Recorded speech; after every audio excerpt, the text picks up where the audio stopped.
But before Caitlin Clark's season-ending injury, WNBA tickets were averaging $89. The moment she went down, price crashed nearly 30%, plummeting to $62 a seat. That's kind of crazy. And there's a lot of reasons for this, but obviously the biggest reason is before Caitlin Clark's season-ending injury, the average WNBA ticket was selling for $89. The moment she went down, prices crashed nearly 30%, plummeting to just $62 a seat. The financial impact was immediate and dramatic. The truth is simple: the WNBA is experiencing a crisis. The league's brief surge in popularity is unraveling as quickly as it appeared. WNBA and the Indiana Fever did not want people to know that Caitlin Clark was going to be out for the season. I can tell you, from the very day that they decided to let that go public, everything has dropped off a cliff. Views on this channel, the television ratings, the interest, Thanos snapped out of existence. People were trying to hang on to the possibility this whole time. Look, so many people stayed engaged with the team because they thought the cavalry was coming. From the day the Indiana Fever announced Clark would miss the rest of the season, interest in the WNBA has collapsed: ticket sales, television ratings, even online engagement. For example, ticket prices for playoff games dropped overnight by an average of 30%, with some games plunging from more than $200 to as low as $25. The Fever, who had been commanding premium ticket prices all season, saw road game prices crater by 71% after Clark's injury, falling from $137 to $80. Late July, the WNBA proudly flaunted ratings for the All-Star Game, which drew 2.2 million viewers. Of course, they conveniently failed to mention that ratings were down 36% from the record ratings that Caitlin Clark pulled the year before. Early August, ESPN pointed out that the Seattle Spankers and the Indiana Felines, without Caitlin Clark, drew 1.6 million on ABC. ESPN claimed that WNBA ratings were up 20% over last year, mostly without Caitlin Clark playing. But over the last 3 or 4 weeks, both the WNBA and the media have been strangely silent. I wonder... This isn't just a dip, it's a market collapse that exposes the league's total dependency on one player. The timing makes it worse. The 2025 season was supposed to be the league's breakthrough year, setting attendance records and driving unprecedented revenue. Instead, it has become a cautionary tale of how quickly success can vanish when built on such a fragile foundation. Clark, who had never missed a game in college or during her rookie WNBA season, played only 13 games this year before injuries sidelined her. Without her presence, the league that once looked like it was finally breaking through has slipped back toward irrelevance, and the financial data makes it impossible to deny. The numbers tell the story. Last year, the WNBA All-Star Game drew record viewership, but this year ratings fell 36%. Earlier this summer, ABC reported 1.6 million viewers for a Fever game without Clark and spun it as a 20% increase year over year. The WNBA are currently treading dangerous waters. It's sharks out there, y'all. It is sharks out there in the deep ends of that water. Reality is hitting, and the playoffs have the potential to expose even more. Ratings could potentially crash in this year's WNBA playoffs without Caitlin Clark. Networks have their eyes peeled to what is going on, and ticket prices plummeted 30% while Caitlin Clark was out with her. But since her season-ending injury, both the WNBA and ESPN have grown quiet. The silence speaks volumes. Perhaps the most damaging sign isn't just the financial drop, it's the disappearance of media coverage. Last year, ESPN, FS1, and even YouTube creators couldn't get enough of Clark and the WNBA. This year? Barely a mention.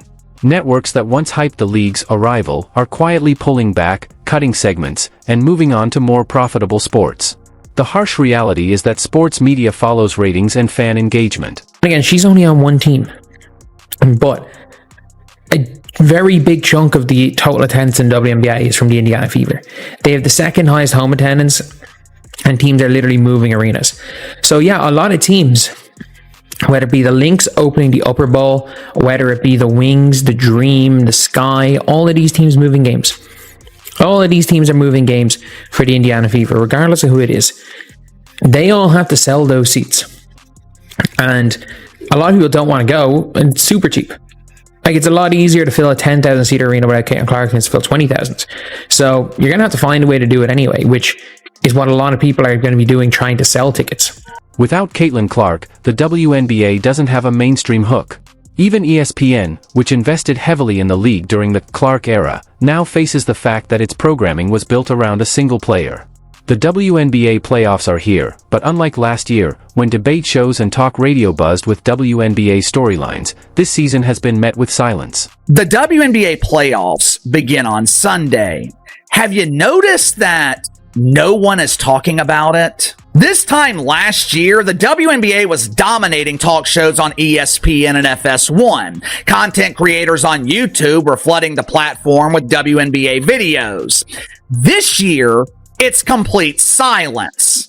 Obviously, ratings for the playoffs are going to be a flaming ass fire. But if I'm the WNBA, I am concerned about... And if the early numbers are any indication, the league is about to face its most difficult test yet, proving it can survive without Caitlin Clark at center stage. Caitlin Clark's injury has exposed just how fragile the WNBA's surge in popularity really was. Before she went down, games featuring Clark were pulling in 1.8 million viewers. Now, without her on the floor, those same broadcasts are struggling to break 200,000. He talked about Jason Whitlock disowning the WNBA. True to his word, hasn't spoken a lick about the WNBA since. Colin Cowherd trashing the WNBA. It's Caitlin Clark and only Caitlin Clark. Last year, he used to lead shows talking Caitlin Clark, talking WNBA. This year, with her injury, didn't even bother wasting more than 10 minutes talking about the WNBA this year. No Shanae, no Elle Duncan, no Monica McNutt, none of those. That's an 89% drop, numbers that make it clear the league's recent momentum was built almost entirely on one player. Even marquee matchups that once drew national attention, like Clark versus Angel Reese, are now producing audiences so small that networks are reluctant to release the figures. In fact, Sports Media Watch, the leading source for TV ratings, hasn't updated WNBA numbers since August.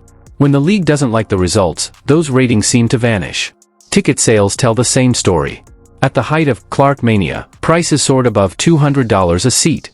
Today, playoff tickets are going for as little as $25, and even at those prices, arenas are struggling to sell out.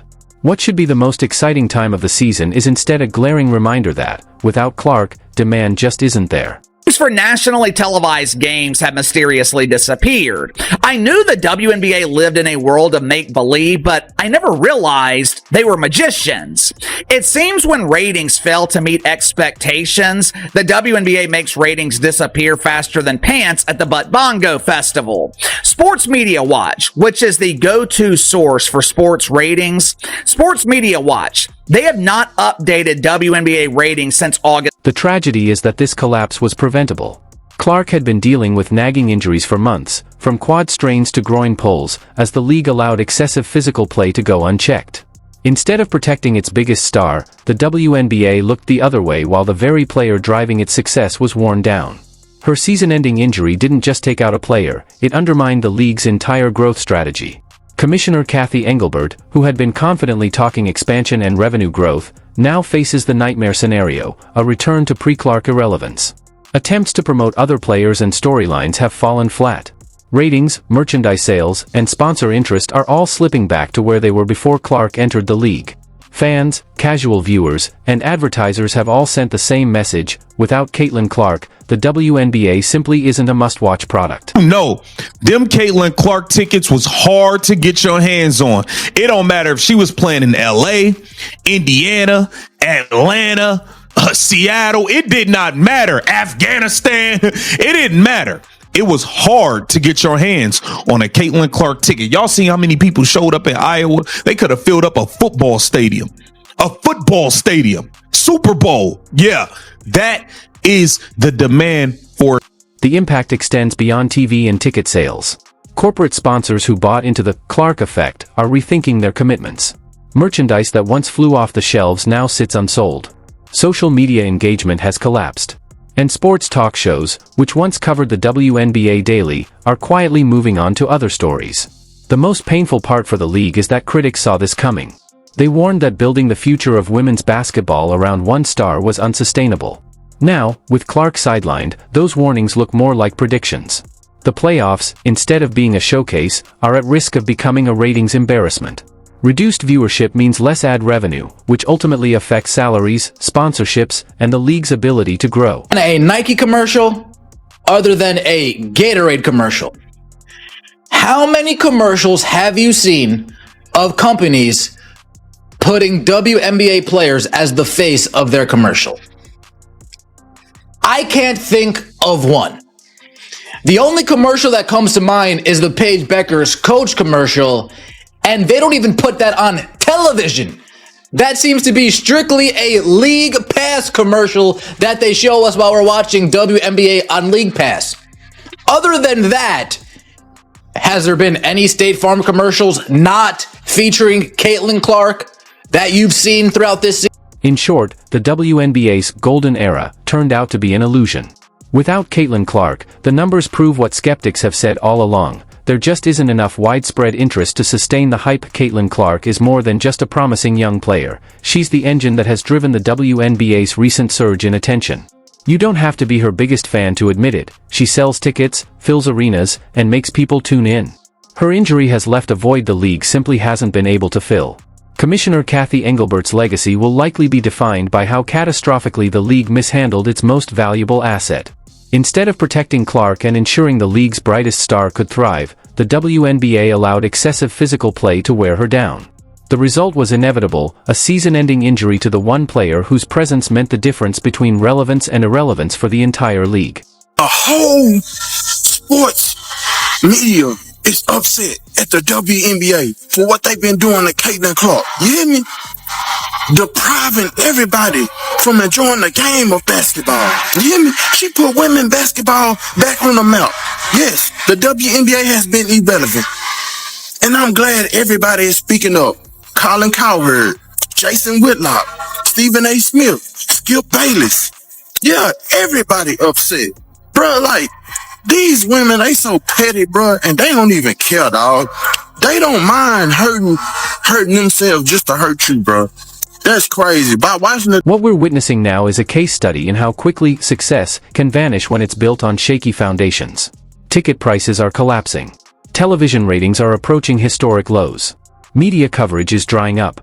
And all of it traces back to one fact: the league failed to protect the only player capable of carrying its popularity to the mainstream. And shared similar reactions to the drastic change in ticket prices following Clark's injury. Because it's unwatchable without her, someone else added, did her injury deflate ticket prices or just prove she's the entire league's economy? Another person wrote, honestly, I'm surprised it isn't more than that. I would have guessed 50%. No matter what you think about Clark, she brings people to watch. We're lucky to be able to see her. I hope she comes back strong. You don't have to like her, but she is the headline and puts butts in the... Clark's impact had been transformative. She was the reason the WNBA was suddenly featured on ESPN instead of buried on secondary channels. She was the reason charter flights became the norm rather than the exception. For the first time, women's basketball was drawing serious national attention, and it was because of her. Now the league faces a harsh reality. Without Caitlin Clark, it is quickly sliding back into the obscurity it lived in before 2024. Never understand why anyone in the WNBA picks on Caitlin Clark. I mean, I think we're kind of over that phase. I think people just know she is that person for the league, but she is literally the reason they're flying planes, charter planes to games. Like, she is the reason that they're on ESPN consistently. They're not on ION all the time. They're on ESPN, especially once the NBA playoffs end. They're on ESPN all the time. Like, that was not the case before Caitlin Clark arrived. And it still puzzles me that like one player transformed the league and like she was the chosen one. We've talked about that all the time here. But the bottom line is she legitimately... Ticket prices have collapsed from hundreds of dollars to spare change. Ratings that once topped 1 million are barely scratching 6 figures. Networks are quietly questioning whether continued investment makes sense. The message couldn't be clearer. Clark wasn't just a star, she was the WNBA's business model. And without her, the league has been exposed.